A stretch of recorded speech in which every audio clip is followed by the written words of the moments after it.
நமது எந்த ஒரு கஷ்ட நஷ்டங்களும் பொறுப்பும் இல்லாமல் இன்றைக்கு இளைஞர்கள் தங்களுடைய ஆற்றலை வீணடித்துக் கொண்டிருக்கிறார்கள். அல்லாஹ் நமக்கு கொடுத்த ஒவ்வொரு அருட்கொடைக்கும் நாளை மறுமையிலே விசாரணை உண்டு. லதுஸ்அலுன்ன யௌமஇதின் அனின் நஈம். ஒவ்வொரு அருட்கொடை பற்றியும் நாளை மறுமை நாளிலே நீங்கள் விசாரிக்கப்படுவீர்கள். நாளை மறுமை நாளிலே அல்லாஹ்வின் முன்னிலையிலே நிறுத்தப்படுகின்ற பொழுது அல்லாஹ் கொடுத்த ஒவ்வொரு அருட்கொடைக்கும் விசாரணை உண்டு. நம்முடைய உணவுக்கு விசாரணை உண்டு, நம்முடைய உடைக்கு விசாரணை உண்டு. இப்படி நம்மை வாழ வைத்த இறைவன் எதையெல்லாம் நமக்கு தந்திருக்கின்றானோ ஒவ்வொன்றுக்கும் விசாரணை உண்டு. நம்முடைய இளமை பருவத்திலே ஆற்றலை, ஆரோக்கியத்தை இறைவன் தந்திருக்கின்ற பொழுது அந்த ஆற்றலை, அந்த ஆரோக்கியத்தை, அந்த இளமை பருவத்தை எந்த வழியிலே நாம் கழித்தோம், பயனுள்ள வகையிலே கழித்தோமா, நமக்கு பயனுள்ளதாக பயன்படுத்திக் கொண்டோமா, நம்முடைய பெற்றோருக்கு பயனுள்ளதாக ஆக்கி கொண்டோமா, இந்த சமூகத்திற்கு நமது இளமையின் மூலமாக என்ன பயனை தந்தோம், அல்லாஹ்வால் விசாரிக்கப்படும். என்ன பதில் இளைஞர்களிடத்தில் இருக்கிறது? சும்மா உட்கார்ந்து இருந்தேன், வீண் பேச்சு பேசிக்கிட்டு இருந்தேன், கேம் விளையாண்டுகிட்டு இருந்தேன், ரீல்ஸ் பார்த்துக்கிட்டு இருந்தேன், அதுல தான் என்னுடைய சந்தோஷங்கள் இருந்தது, இப்படி சொல்ல போகிறோமா? எப்படி நம்முடைய இளமை பருவத்தை கழித்தோம்? அல்லாஹ்விடத்தில் விசாரணை உண்டு.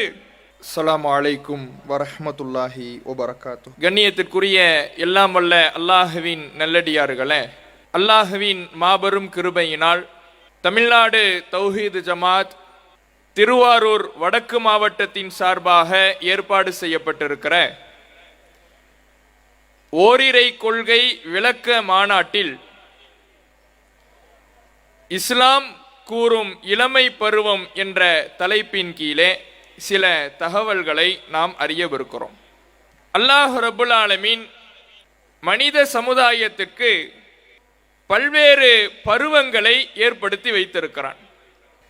மனிதன் பெற்றிருக்கக்கூடிய பருவங்களிலேயே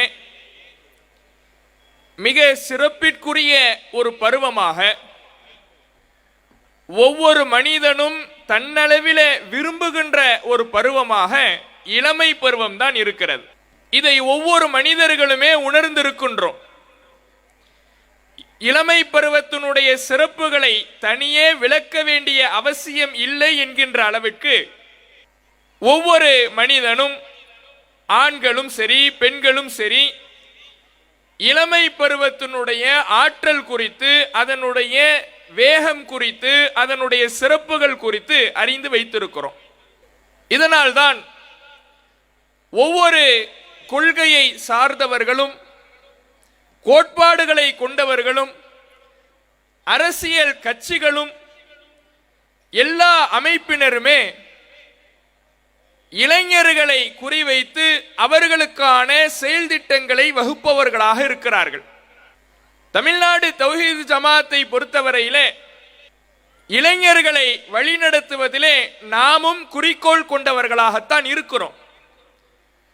ஆனால் இந்த நோக்கம் என்பது உலக வாழ்விலே இன்றைய காலகட்டத்திலே நம்முடைய அமைப்பை வளர்க்க வேண்டும் என்பதோ, இதிலே மக்கள் திரளை அதிகமாக காண்பிக்க வேண்டும் என்பதோ கிடையாது. இளைஞர்களுடைய வாழ்வை, மறுமை நோக்கிய அவர்களின் பயணத்தை சீராக சிறப்பாக ஆக்கி வைக்க வேண்டும் என்கின்ற நோக்கத்தில் இளைஞர்களுக்கான வழிகாட்டல்களை தொடர்ச்சியாக நாம் வழங்கி வருகிறோம்.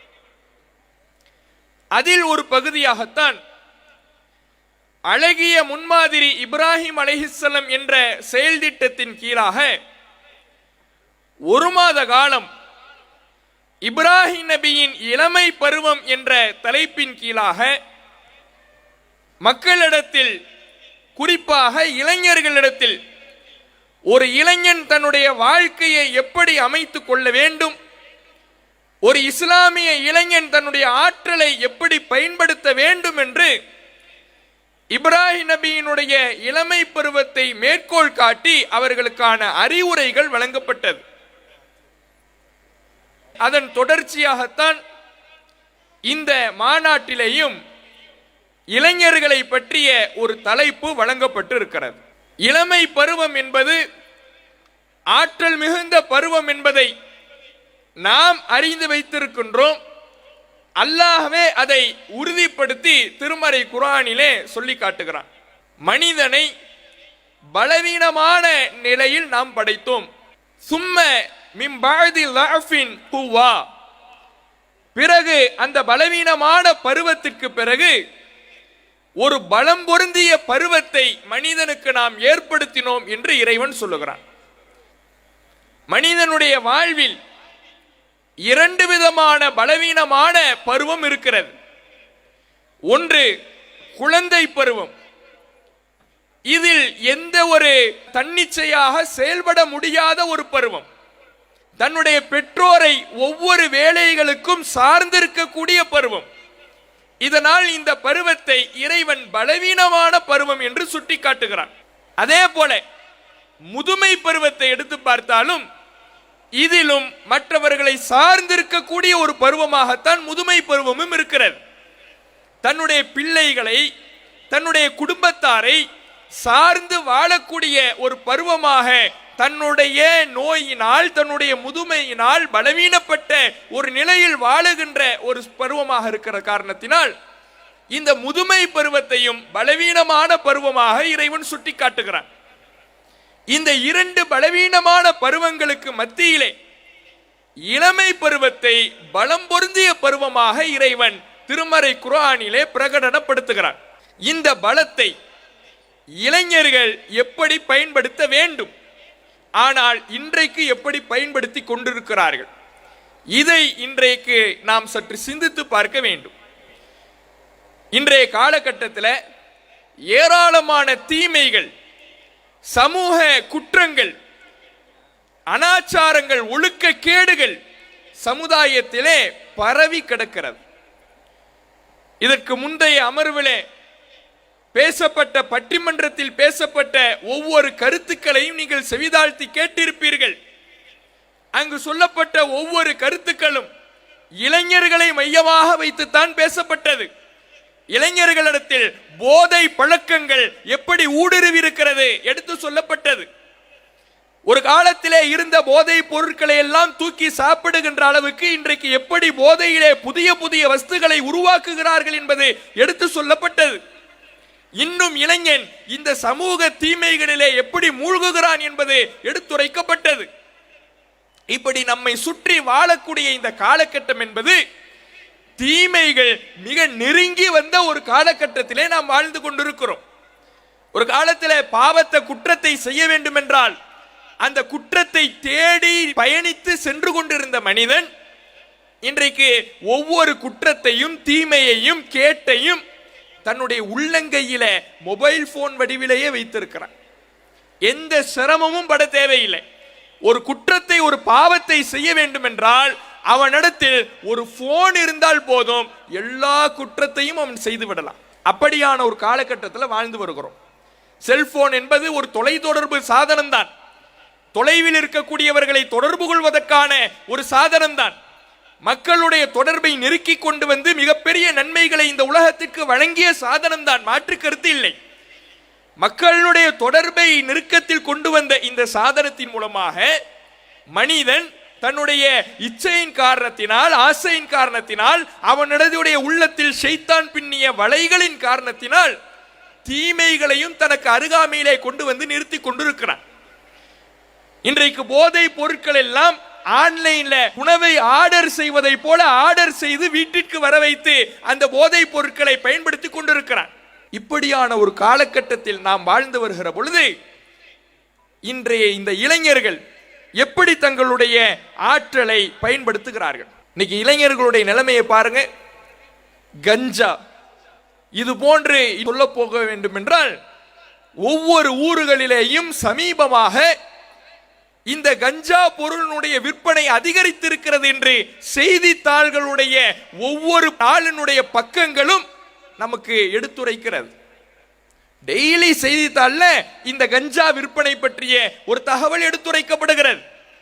சமீப காலமாக இதனுடைய விற்பனை அதிகரித்திருக்கிறது என்று நமக்கு புள்ளி விவரங்கள் சொல்லுகிறது. இதை செய்வது யார்? விற்பனை செய்வது யார்? அதை பயன்படுத்துவது யார்? எல்லோரும் இளைஞர்களாக இருக்கிறார்கள். கஞ்சா விற்பனையில் பிடிபட்டவன். ஒரு 3 பேர் போட்டோ போட்டிருக்கு. எல்லாருக்கும் எத்தனை வயசு? 23, 24, 25. அதை பயன்படுத்துபவன் யார்? 7ஆம் வகுப்பு படிக்கக்கூடிய மாணவன். 7ஆம் வகுப்பு படிக்கிற மாணவனுக்கு என்ன வயசு இருக்கும்? ஒரு 12 வயது இருக்கும். அந்த 12 வயது மதிக்கத்தக்க ஒரு சிறுவன், அவனிடத்தில் இந்த கஞ்சா பழக்கம் இருக்கிறது என்று செய்தித்தாள்கள் நமக்கு எடுத்துரைக்கிறது. ஒரு சிறுவனை, 7ஆம் வகுப்பு படிக்கக்கூடிய ஒரு சிறுவனிடத்தில் ஒரு மிகப்பெரிய மாற்றத்தை, ஒரு தனிமையை பெற்றோர்கள் உணர்கிறார்கள். நல்லா படிச்சுக்கிட்டு இருந்தான் புள்ள, திடீர்னு இவன்ட்ட ஏதோ ஒரு மாற்றம் இருக்கிறது. அவனிடத்தில் ஏதோ ஒரு தனிமையை அவன் சார்ந்தே இருக்கின்றான். நன்றாக படித்துக் கொண்டிருப்பவன் இப்போது படிப்பதில்லை. நன்றாக ஓடி விளையாடி கொண்டிருந்தவன் இப்போது சுறுசுறுப்பாக இல்லை. நம்மோடு பேசி பழகி கொண்டிருந்தவன் எப்போதும் தனிமையிலேயே இருக்கின்றான். இதை உணர்ந்த பெற்றோர் மனோதத்துவ மருத்துவரிடத்தில் அவனை அழைத்து செல்கிறார்கள். அவர் அவனிடத்தில் தனியாக அழைத்து பேசுகிறார். பேசி உண்மையை கண்டறிந்தால் அவனிடத்தில், அந்த 7ஆம் வகுப்பு படிக்கக்கூடிய மாணவனிடத்தில் போதை பழக்கம் இருந்திருக்கிறது என்பது தெரிய வருகிறது. இப்படி பள்ளிக்கூட மாணவர்களிலிருந்து பதின்ம பருவத்தில் இருக்கக்கூடிய, டீனேஜ் பருவத்தில் இருக்கக்கூடிய மாணவர்களிலிருந்து கல்லூரி மாணவர்கள் வரை போதைக்கு அடிமையாக கூடிய ஒரு கால சூழ்நிலையிலே நாம் வாழ்ந்து வருகிறோம். இப்படி கஞ்சா, சிகரெட்டு, மது, இது போன்ற போதை வஸ்துகள் ஒரு புறம் என்றால், இன்னொரு பக்கத்தில் செல்போனிற்கு அடிமையாகி ஒரு மாய உலகத்தில் வாழ்ந்து வருகிறான். அது என்ன மாய உலகம்? தன்னை சுற்றி என்ன நடக்கிறது என்பது அவனுக்கு தெரியல. தன்னுடைய வீட்டில் என்ன கஷ்டம் நிலவுகிறது அவனுக்கு தெரியல. தன்னுடைய சமுதாயம் எவ்வளவு அவலத்தில் இருக்கிறது அவனுக்கு தெரியல. அவன் இருப்பதெல்லாம் ஒரு கற்பனை கோட்டையிலே, கற்பனை உலகத்தில், ஒரு மாய உலகத்தை அந்த செல்போன், அந்த சமூக ஊடகங்கள் வடிவமைத்து காட்டுகிறது. அதிலேயே அவன் வாழ்ந்து வருகிறான். போனிலே எப்போதும் உட்கார்ந்து இருக்கிறான். எப்போது பார்த்தாலும் போன், எப்போது பார்த்தாலும் யூடியூப், எப்போது பார்த்தாலும் ஃபேஸ்புக், எப்போது பார்த்தாலும் இன்ஸ்டாகிராம், அதனுடைய ரீல்ஸ் தள்ளி தள்ளி பார்க்கக்கூடியவன், அவனுடைய மூளையில் என்ன பதிவாகிறது என்றால், இதுதான் நிஜ உலகம், நம்மை சுற்றி இருப்பது நிழல் உலகம் என்பதை போல அவனுக்கு பதிவாகுது. ஒரு மாய தோற்றம். அந்த ரீல்ஸ்ல என்ன பார்க்கிறான்? எல்லோரும் உலகத்தில் எல்லாரும் நல்ல ஒற்றுமையா வாழ்றான், நம்மை சுற்றி எந்த பிரச்சனையுமே இல்லை. நல்ல ஒரு ஐபோன் வாங்கிக்கிட்டு, 1 லட்சம் ரூபாய் கொடுத்து ஐபோன் வாங்கி அதை பிறர் கண்களுக்கு காண்பித்து வாழ்வதுதான் ஒரு நல்ல மதிப்புமிக்க வாழ்வு. கேடிஎம் டியூக் பைக் வாங்கி நாம அதை மக்கள் மத்தியிலே ஓட்டி செல்வதுதான் நம்முடைய வீரத்திற்கான அடையாளம். ராயல் என்ஃபீல்டு புல்லட் வாங்கி அதை தெருக்களிலே சத்தமாக ஓட்டி செல்வதுதான் நமக்கான அங்கீகாரத்தை பெற்றுத் தருகிற செயல். இதெல்லாம் எங்கிருந்து படிக்கிறான்? போன்ல இருந்து தான். அவன் பார்க்கிற ரீல்ஸ்ல இருந்து தான், அவன் பார்க்கிற யூடியூப்ல இருந்து தான், அவன் பார்க்கிற ஃபேஸ்புக்ல இருந்தும், அவன் பார்க்கிற இன்ஸ்டாகிராம்ல இருந்தும் தான் இது போன்ற தவறான ஒரு மாய உலக பிம்பத்தை அவன் கண்டறிகிறான். அவனுக்கு அதுதான் பெருசா தெரியுது. அப்ப இந்த மாய உலகத்துல வாழக்கூடியவன், செல்போன்ல நாம ஐபோன் வச்சுக்கிட்டாதான் நாம ஒரு மேல்தட்டு மக்கள் என்பது போன்று மக்கள் எண்ணுவார்கள். கேடிஎம் டியூக் பைக் வச்சிருந்தாதான் நமக்கான ஒரு அடையாளம், புல்லட் வச்சிருந்தாதான் நமக்கான ஒரு அங்கீகாரம். இப்படி அவன் நினைக்கும் பொழுது, இந்த மாய உலகத்தில் வாழும் பொழுது, அவனுடைய குடும்பத்தில் என்ன கஷ்டம் இருக்குது அவனுக்கு தெரியல. வீட்டில் சாப்பிடுவதற்கு சிரமப்படுகிறார்கள்.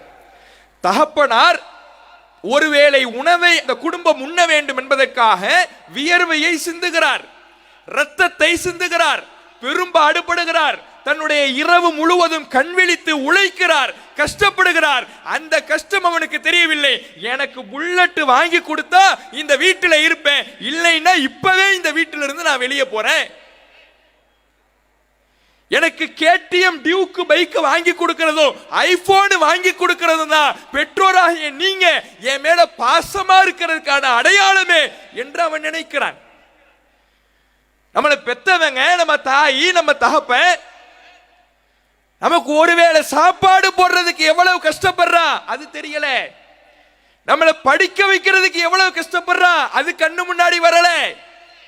அவனுக்கு என்ன தோணுதுன்னா, புல்லட் ஃப்ரெண்டுடைய தகப்பனார் வாங்கி கொடுத்துட்டு இருக்கிறாரு, என் தகப்பன் வாங்கி கொடுக்கலைன்னா என் தகப்பனுக்கு என் மேல பாசம் இல்லை. அப்ப குடும்ப கஷ்டம் இவனுக்கு தெரியல, குடும்பத்தில் என்ன சூழல் இருக்கிறது தெரியல. இதனால என்ன நடக்குதுன்னா, இந்த செல்போன்லயே மூழ்கிக்கிட்டு இருக்கிறவன் கேம்கள்ல மூழ்குறான், தன்னுடைய ஒட்டுமொத்த நேரத்தையும் கேம்கள்ல கழிக்கிறான். ஒரு சின்ன பிள்ளைக்கு இருக்கின்ற அறிவு தான் அவன் 25 வயது ஆனாலும் 30 வயது ஆனாலும் அவனுக்கு இருந்துகிட்டே இருக்குது. வேற வெளி உலக பழக்கமோ மற்றவர்களுடைய தொடர்போ குடும்ப கஷ்டத்தையோ சமூக அவலத்தையோ தெரிந்து புரிந்து அதற்காக தன்னுடைய செயல்பாடுகளை அமைத்துக் கொண்டான் என்றால் அவன் அதற்காக உழைப்பவனாக மாறுவான்.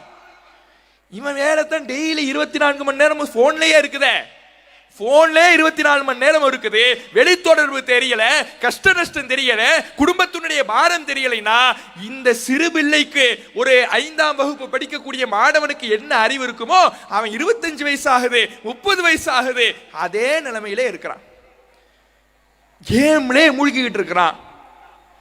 சமீபத்தில் நாம் அனைவரும் சமூக வலைதளத்தின் வாயிலாக செய்தி ஊடகத்தின் வாயிலாக ஒரு செய்தியை அறிந்திருப்போம். ஒரு நிகழ்ச்சியில ஒரு பக்கம் பிள்ளைகள், இன்னொரு பக்கம் பெற்றோர்.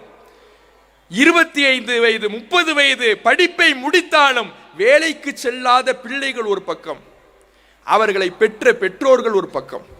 அந்த வீடியோவை பார்த்தாலே கண் நெஞ்சும் கரைகின்ற அளவுக்கு அந்த பெற்றோருடைய வார்த்தைகள் இருக்கும். அதில் இருக்கக்கூடிய தகப்பனாரு பெற்றோரு ஒரு பக்கம் இருக்கிறாங்க, பிள்ளைகள்கிட்ட நிருபர் கேட்கிறாரு, நீங்க ஏன் இன்னும் வேலைக்கு போகலை? வேலைக்கு போறது எனக்கு செட் ஆகலை. ஏன் செட் ஆகலை? 9 மணிக்கெல்லாம் வேலைக்கு வர சொல்றாங்க, அது எனக்கு பிடிக்கல. அப்ப என்ன செய்ய போறீங்க? நான் ஒரு கேம் கம்பெனி உருவாக்க போறேன். சரி, கேம் கம்பெனி உருவாக்குறதுனா அது சாதாரணமா நடக்காது, அதுக்கு நீங்க என்ன ஐடியா வச்சிருக்கீங்க தெரியல. அப்போ உங்களுக்கு கேம் விளையாடுறது தான் பிடிச்சிருக்குதே தவிர உழைக்கணுங்கிற எண்ணம் இல்ல. தகப்பனார் கண்ணீர் வடிக்கிறார். என் பிள்ளைய நான் படிக்க வைக்கிறதுக்காக லட்சத்தை செலவழித்தேன், அந்த லட்சம் என்னுடைய ஒரு நாளிலே எனக்கு கிடைத்து விடவில்லை. பல நாள் தூக்கத்தை இழந்திருக்கிறேன், பல மூட்டைகளை சுமையாக சுமந்திருக்கிறேன். ஆனால் எந்த வழியும் தெரியாமல் வளர்ந்த இவனுக்கு அதை பற்றி புரியல. கேம்ல இருக்கிறான், குடும்ப கஷ்டம் தெரியல, தெரியாமல் அவன் இன்னும் அந்த கேம்கள்லயே இருக்கிறான், வருத்தப்படுறார்.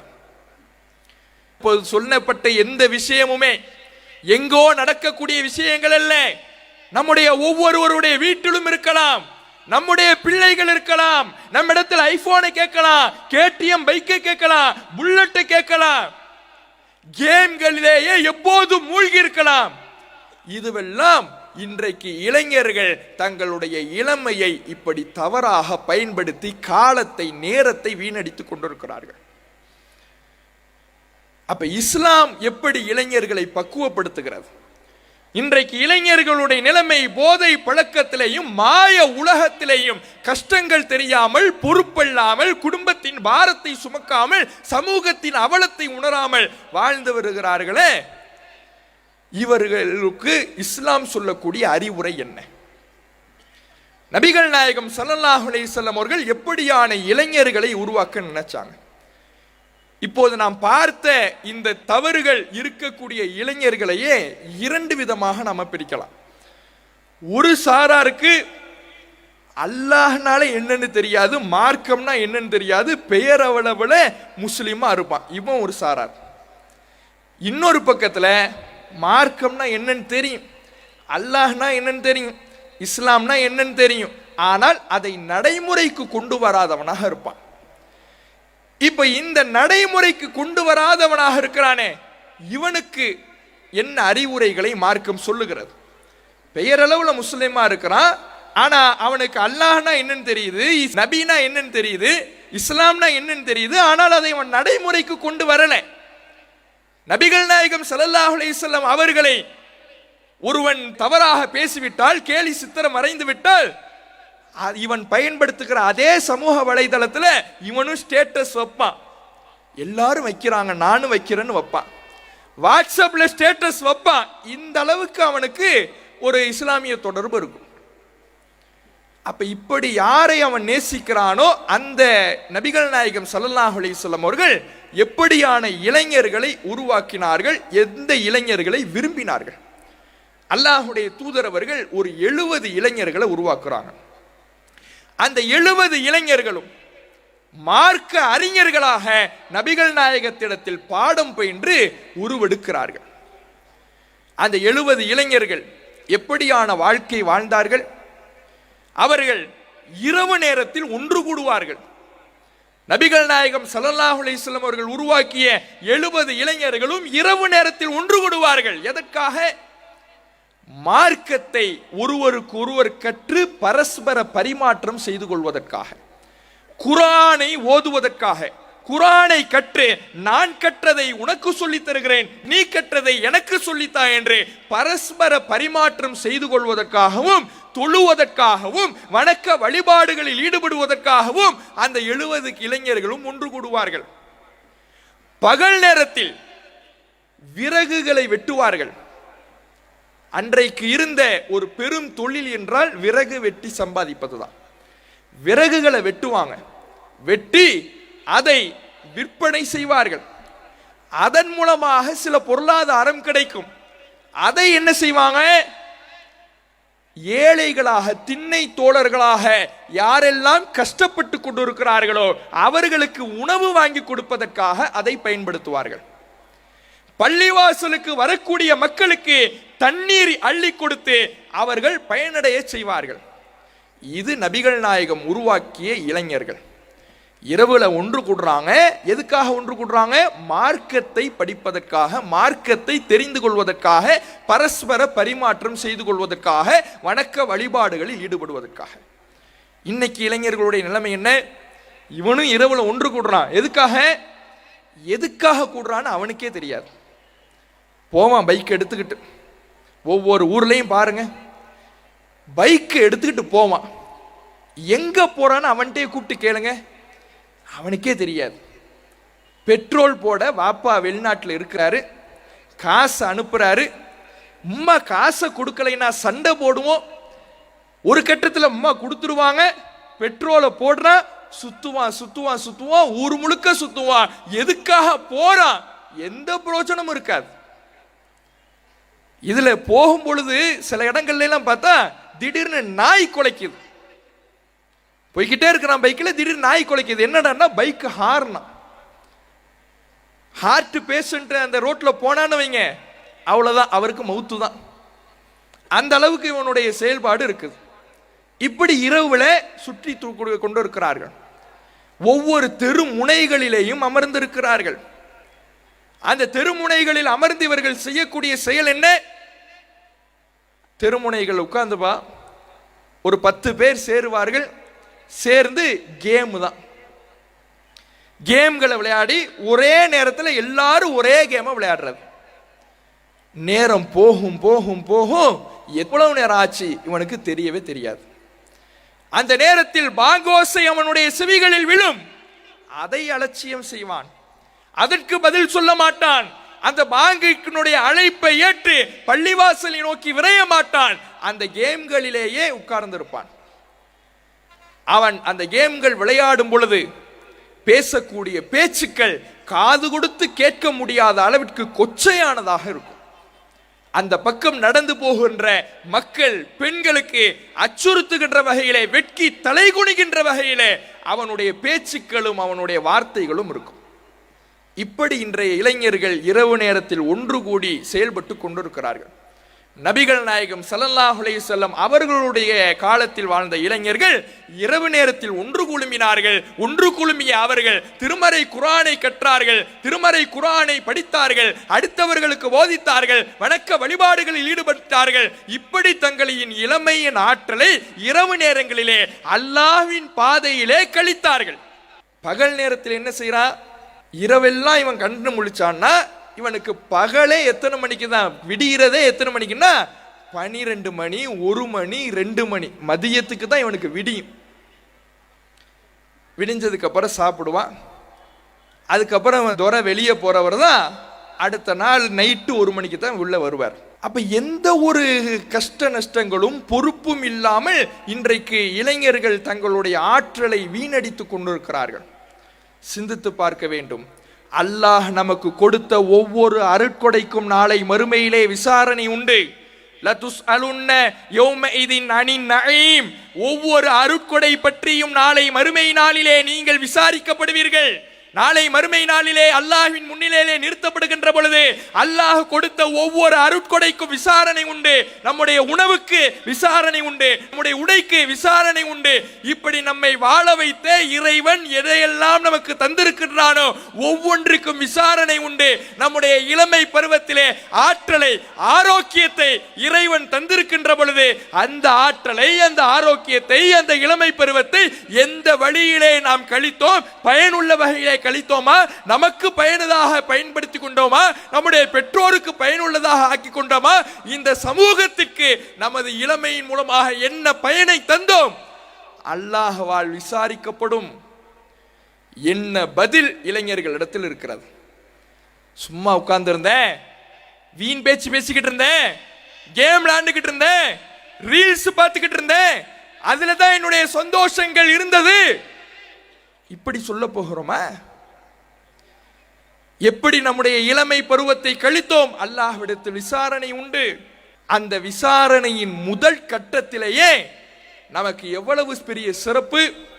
தலைக்கு அருகாமையிலே சூரியன் கொண்டு வந்து நிறுத்தப்படுகின்ற பொழுது உலக மைதானத்திலே ஒட்டுமொத்த உலக மாந்தர்களும் இருக்கக்கூடிய மைதானத்தில் எந்த நிழலும் இல்லாத ஒரு சூழலில் அல்லாஹ் தன்னுடைய அர்ஷின் நிழலை நமக்கு பரிசாக தருகின்ற பொழுது அதில் ஒரு சாரார் ஷாபுன் நஷஅ ஃபி இபாதத்தி ரப்பி, தன்னுடைய இறை வழிபாட்டிலேயே தன் இளமையை கழித்த இளைஞனுக்கு அல்லாஹ் நிழலை பரிசாக வாக்களிக்கிறான். விசாரணை உண்டு. இளமை பருவம் என்பது ஏதோ நாம் கடந்து போகக்கூடிய விஷயம் அல்ல. இதில் ஆரோக்கியம் இருக்கிறது, ஓய்வு இருக்கிறது, ஆற்றல் இருக்கிறது, வலிமை இருக்கிறது, வேகம் இருக்கிறது. இவை அனைத்தையும் நல்ல வழியில் பயன்படுத்தி இருந்தால் அதற்கான கூலியாக அல்லாஹ்வின் அர்ஷின் நிழலை நாம் பெற்றுக்கொள்ளலாம். வீணடித்தால், நேரத்தை கழித்தால், வீணான காரியங்களில் நம்முடைய வாழ்க்கையை அமைத்துக் கொண்டால் மறுமையிலே நஷ்டவாளியாக அல்லாஹ்வின் முன்னிலையிலே நிறுத்தப்படுவோம். அல்லாஹ் இன்னொரு சாராரையும் சொல்றான். இறைவனின் நிழலை பெறக்கூடிய சாரார் இறை வழிபாட்டில் தன் இளமை பருவத்தை கழித்தவர்கள். இன்னொரு சாரார் யார்? நரகத்தில் வீசப்படுவார்கள். அந்த நரகவாதியிடத்தில் சொர்க்கத்திற்கு செல்லக்கூடியவர்கள் கேட்பார்கள், மா சலக்கக்கும் ஃபீ சகர், சகர் என்கின்ற நரகத்தில் உங்களை சேர்த்தது எது? அவர்கள் சொல்வார்கள், லம் நகும் மினல் முஸல்லீன், நான் உலகத்தில் வாழ்ந்த சமயத்திலே தொழக்கூடியவனாக இல்லை, தொழுகை என்னுடைய வாழ்க்கையில் இருக்கவில்லை, வனம் நக்கு நுத்திமுல் மிஸ்கின், ஏழைகளுக்கு நான் உளவணிக்க கூடியவனாகவும் இல்லை, கஷ்டப்பட்டு வரக்கூடியவர்களுக்காக என்னுடைய பொருளாதாரத்தை கொடுத்து நான் உளவளிக்க கூடியவனாகவும் இல்லை. வகுன்னா நஹூது மஅல் ஹாயிலீன், வீணானவர்களோடு சேர்ந்து வீணான காரியத்தில் நான் ஈடுபட்டு கொண்டிருந்தேன், அதனால் இந்த நரக படுகொலியிலே வீழ்ந்து கிடக்கிறேன். இளமையை சரியாக பயன்படுத்தியவர்கள், பயனுள்ள வகையிலே கழித்தவர்கள் இறைவனுடைய அர்ஷின் நிழலில் பரிசாக அதை அனுபவிப்பார்கள். வீணான காரியங்களில் ஈடுபட்டவர்கள் சக்கர் என்கின்ற நரகத்தில் இறைவனால் வீசப்படுவார்கள். அவர்களிடத்தில் தொழுகை இருக்காது, ஏழைக்கு உணவளித்திருக்க மாட்டார்கள், வீணான காரியத்தில் ஈடுபடுவார்கள். இன்றைய இளைஞர்களிடத்தில் தொழுகை என்பது ஒரு பொருட்டாக இல்லாமல் ஆகிவிட்டது. பள்ளிவாசல்கள் முதியவர்களால் நிரப்பப்படுகிறதே தவிர அங்கு இளைஞர்களுக்கு வேலை இல்லாமல் இளைஞர்கள் அதை விட்டு தூரமாக சென்று கொண்டிருக்கிறார்கள். ஏழைகளுக்கு உணவளிப்பது, இவன் பெற்றோருக்கு உணவளிப்பதே கேள்விக்குறியா இருக்கு. மற்றவங்களுக்காக, தாய்க்காக, தகப்பனுக்காக சம்பாதிக்க போறானான்னு கேட்டா அதுவே இங்க கேள்விக்குறியா இருக்குது. இவன் ஏழைக்கு எங்கு உணவளிக்கிறது? வீணான காரியத்தில் ஈடுபடுபவனாக இன்றைய இளைஞன் இருக்கிறான். அப்ப அது மிகப்பெரிய இந்த இளைஞர்களிடத்திலே அவர்களின் மறுமை வாழ்வை நஷ்டத்திற்குரியதாக இது ஆக்கிவிடும். இதை ஒவ்வொரு இளைஞனும் சிந்தித்து பார்க்க வேண்டும். இந்த உலகத்தில் நாம் அனுபவிக்கின்ற சுகபோகங்கள் எதுவுமே நிரந்தரம் கிடையாது. அப்ப இன்றைய இளைஞர்கள் இப்படி வீணான காரியங்களிலே கழித்து கொண்டிருக்கிறார்கள். புரோஜனமாக அதை கழிப்பதிலே அவர்கள் தவற விடுகிறார்கள். இளைஞர்கள் சிந்தித்து பார்க்க வேண்டும். நாம் வாழக்கூடிய இந்த வாழ்வு என்பது இந்த உலகத்தில் அது கொஞ்சம் இன்பமாக தெரியலாம். நேரத்தை சும்மாவே கழிப்பது நமக்கு சுகமாக இருக்கலாம். ரீல்ஸையும் யூடியூப் வீடியோவையும் பார்த்து சிரிப்பது நம்முடைய மனதிற்கு லேசாக தோன்றலாம். ஆனால் இவை அனைத்தும் நாளை மறுமையிலே நமக்கு நஷ்டத்தை கொடுத்துவிடும். இந்த உலகம் நிரந்தரமானதல்ல. எப்போதும் ரீல்ஸை பார்த்து கொண்டிருக்க முடியாது. எப்போதும் நாம சமூக வலைதளங்களில் மூழ்கி கொண்டிருக்க முடியாது. கேம்களில் நம்முடைய நேரத்தை செலவழிக்க முடியாது. நாம் வாழக்கூடிய வாழ்வு நிஜ வாழ்க்கைக்கு நம்முடைய கவனத்தை கொண்டு வர வேண்டும். நிஜ வாழ்க்கையில் என்ன இருக்குது, நம்ம சுத்தி என்ன நடக்குது, இதை பார்க்கணும். நபிகள் நாயகம் ஸல்லல்லாஹு அலைஹி வஸல்லம் அவர்கள் உருவாக்கிய ஜாபிர் என்கின்ற ஒரு இளைஞர், ஜாபிர் ரலியல்லாஹு அன்ஹு அவர்கள், தகப்பனார் அப்துல்லா வஃபாத் ஆகிறார். அவர் வஃபாத் ஆகும் பொழுது அவருக்கு ஒரு ஆண் பிள்ளை, ஜாபிர் ரலியல்லாஹு அன்ஹு அவர்கள் ஒரு ஆண் பிள்ளை. இவருக்கு 8-9 தங்கைகள் இருக்கிறாங்க. எல்லாம் சின்ன சின்ன பிள்ளைங்க. தகப்பனார் இஸ்லாத்திற்காக, மார்க்கத்திற்காக போர்க்களத்திலே கலந்து கொண்டு கொல்லப்பட்டு விட்டார். இப்ப மூத்தவரா இவர் தான் இருக்கிறார், ஜாபிர் ரலியல்லாஹு அன்ஹு அவர்கள் தான் இருக்கிறார். மற்ற எல்லாமே சின்ன சின்ன பிள்ளைங்க. இப்ப அந்த குடும்பத்தை தூக்கி நிறுத்த வேண்டிய ஒரு பொறுப்பை தன்னுடைய இளமை பருவத்திலேயே, சிறிய பருவத்திலேயே தன் முதுகில் ஏந்தக்கூடிய ஒரு நிலைமை ஜாபிர் ரலியல்லாஹு அன்ஹு அவர்களுக்கு ஏற்படுகிறது. தகப்பனாருக்கு கொஞ்சம் கடனும் இருக்குது, அதுவும் இவரை சார்ந்ததாக மாறுகிறது. தன் தகப்பனாரின் கடனை அடைப்பதற்காக ஒரு பக்கம் உழைக்கிறார். தன் சகோதரிகளை கவனிக்க வேண்டுமே, அதற்கு என்ன செய்வது? எல்லாம் பெண் பிள்ளைங்க, சின்ன சின்ன பிள்ளைங்க. ஒரு விதவையாக பார்த்து அவர்களை திருமணம் செய்து கொள்கிறார்.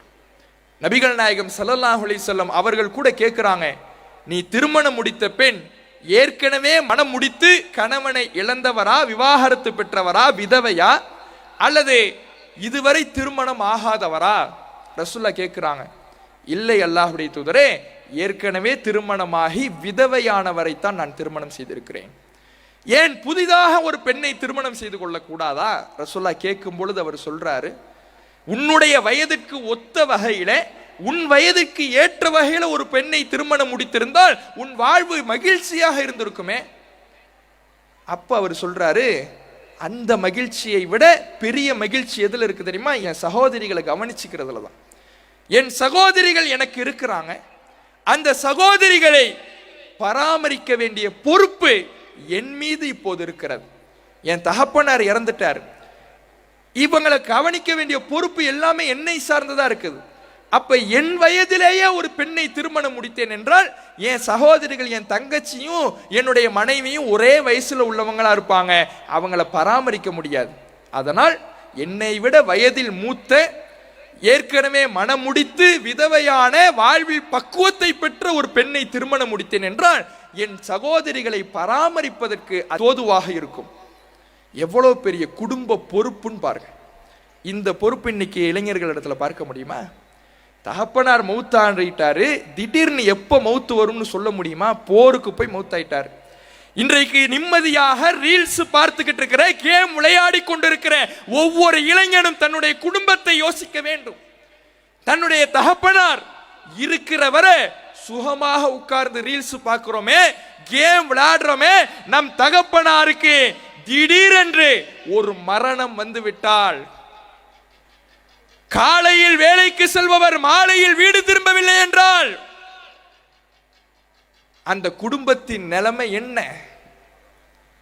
அதற்கான பொறுப்புணர்வு நமக்கு தகப்பனார் வாழுகிற காலகட்டத்திலேயே வந்து விட்டதா? திடீரென்று அவர் சென்று விட்டால் அந்த குடும்பத்தை தூக்கி நிறுத்துகின்ற அளவுக்கான பக்குவத்தை நாம் பெற்று விட்டோமா? இன்னைக்கு ரீல்ஸ்ல பார்க்கிற சந்தோஷமும், கேம்ல பார்க்கிற சந்தோஷமும் நம்முடைய குடும்பத்தை காப்பாற்ற போவதில்லை, எந்த பயனையும் தரப்போறதில்லை. அப்ப அதற்கு நாம், நம்முடைய தகப்பனார் இருந்தாலும் இந்த குடும்பத்தினுடைய பொறுப்பில் அக்கறை கொண்டவர்களாக இருந்தால் மாத்திரம்தான் திடீரென்று இது போன்ற ஒரு சூழல் வந்தால் அது நம்முடைய குடும்பத்தை நாம் காப்பாற்றுவதற்கு தோதுவாக இருக்கும். ஜாபிர் ரலியல்லாஹு அன்ஹு அவர்கள் அப்படியான ஒரு பொறுப்புள்ள இளைஞராக இருந்தார் என்பதை வரலாறு நமக்கு சொல்லிக் கொடுக்கிறது. இது குடும்ப பொறுப்பு. இன்னொரு பக்கம் நபிகள் நாயகம் ஸல்லல்லாஹு அலைஹி வஸல்லம் அவர்கள் உருவாக்கிய இளைஞர்கள் சமூக பொறுப்பு கொண்டவர்களாகவும் இருந்தார்கள். எப்படி? அல்லாஹுடைய தூதர் அவர்கள் உருவாக்கிய இளைஞர் ஸைத் பின் சாபித் ரலியல்லாஹு அன்ஹு அவர்கள். அந்த ஸைத் பின் சாபித் ரலியல்லாஹு அன்ஹு அவர்கள் குர்ஆனை தொகுத்தார்ல, குர்ஆனை எழுதிய குர்ஆனை தொகுத்த இளைஞர்கள் அவரும் ஒருத்தர். மிகச்சிறந்த அறிவாளி, மிகச்சிறந்த புத்திசாலி. அந்த ஸைத் பின் சாபித் ரலியல்லாஹு அன்ஹு அவர்களை ஒரு நாள் ரசூலுல்லாஹ் கூப்பிடுறாங்க. கூப்பிட்டு நீ யூதர்களுடைய மொழியை கற்றுக்கொள்ள வேண்டும் அப்படிங்கிறாங்க. ஏன் அப்படிங்கும் பொழுது, இல்ல நாம நிறைய கடிதங்கள் எழுதுறோம். ரசூலுல்லாஹ் நிறைய லெட்டர் எழுதுவாங்க, நிறைய பக்கத்து நாட்டு மன்னர்களுக்கும் குறுநில அரசர்களுக்கும் கடிதம் எழுதுவாங்க.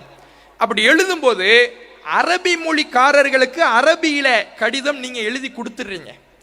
யூதர்களுக்கு கடிதம் எழுதும் பொழுது அவர்களின் மொழி தெரிந்தவர் நம்மில் யாருமே இல்லை. இதனால யூதர்களையே அழைத்து கடிதம் எழுத வேண்டிய சூழலில் இருக்கிறோம்.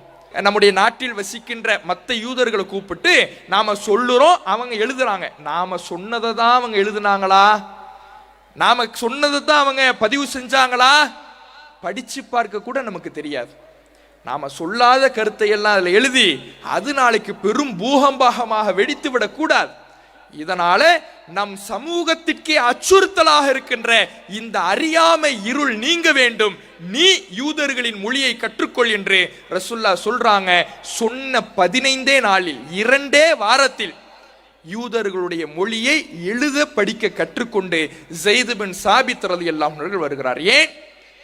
இந்த சமூகத்தில் இருக்கக்கூடிய ஒரு அறியாமை இந்த சமூகம் நசுக்கப்படுவதற்கு, அநீதிக்குள்ளாக்கப்படுவதற்கு, ஏமாற்றப்படுவதற்கு, துரோகம் இழைக்கப்படுவதற்கு காரணமாக அமைந்துவிடக் கூடாது என்பதற்காக சமூகத்திற்காக தன்னுடைய நேரத்தை ஒதுக்கி கல்வியை கற்றுக்கொள்றாரே, இது இன்றைய இளைஞர்களிடத்தில் இருக்குதா?